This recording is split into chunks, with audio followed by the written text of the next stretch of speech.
सूचित कर दिया। राजा के पास जब सूअर की दृढ़ता का समाचार प्राप्त हुआ तो उसने कुछ सैनिकों को उसे भगाने के लिए भेजा, लेकिन वह सूअर कोई ऐसा वैसा नहीं था।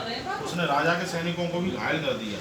राजा के पास सैनिकों को घायल तो वह आश्चर्य करने लगा कि ऐसा कैसा सूअर है। इस सूअर को देखने की उसको भी जिज्ञासा हुई और वह स्वयं धनुष बाण देकर उद्यान में जा पहुंचा।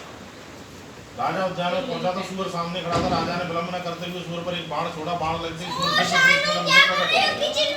उसको देखकर राजा मंगल सिंह ने उससे पूछा कि कौन हो। तब दुगरू पुरुष बोला कि राजन, पूर्व जन्म में मैं गंधर्व था, मेरा नाम चित्ररथ था। एक मुनि ने शाप बस में ऐसे उन्होंने ढोला।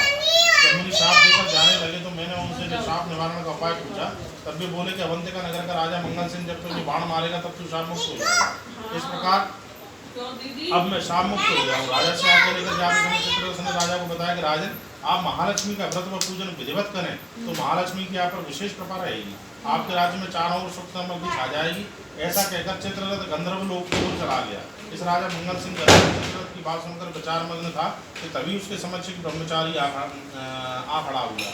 राजा ने उसके आने के कारण पूछा तो वह बोला कि राजन, मैं तो आप ही की सेवा के लिए आया हूँ, आप कहते मैं क्या करूँ। तब मंगल सिंह मनी मन प्रसन्न होकर बोला कि देखो, कुछ देर पहले एक सूअर ने सुंदर उद्यान को नष्ट कर सरोवर का जल दूषित कर दिया था, तुम सरोवर का जल शुद्ध करके थोड़ा जल ले आओ।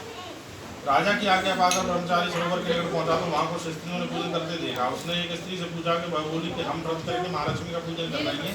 यहाँ के राजा को भी चाहिए कि वह प्रजा की सुख समृद्धि के लिए, राज्य की खुशहाली के लिए महालक्ष्मी का पूजन व्रत करे। स्त्रियों की बात सुनकर ब्रह्मचारी राजा के पास लौट आया और जैसे स्त्रियों ने कहा था वैसा ही उसने राजा को बतलाया।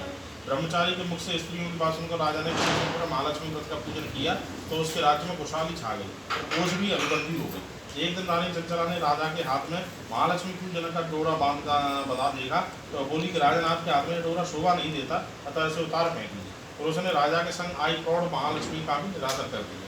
रानी के कहने पर राजा ने डोरा उतार फेंका तो महालक्ष्मी रुष्ट होकर उसके महल से चली गई।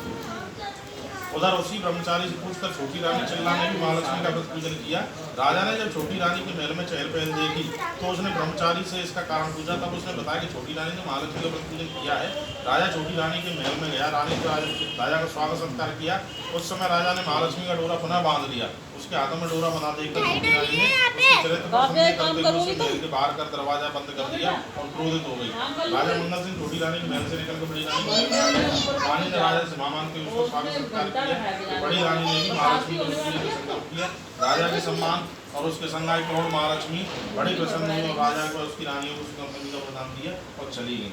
इस प्रकार महालक्ष्मी के व्रत पूजन के प्रभाव में राज्य में सुख समृद्धि के बाद से राजा अपनी दोनों रानियों के साथ महालक्ष्मी का व्रत पूजन करने लगा और उसका जीवन सुखमय हो गया। हे महालक्ष्मी, जैसे आपने राजा मंगल सिंह और उसकी रानियों पर कृपा की, वैसी ही कृपा आप मुझ पर भी करें।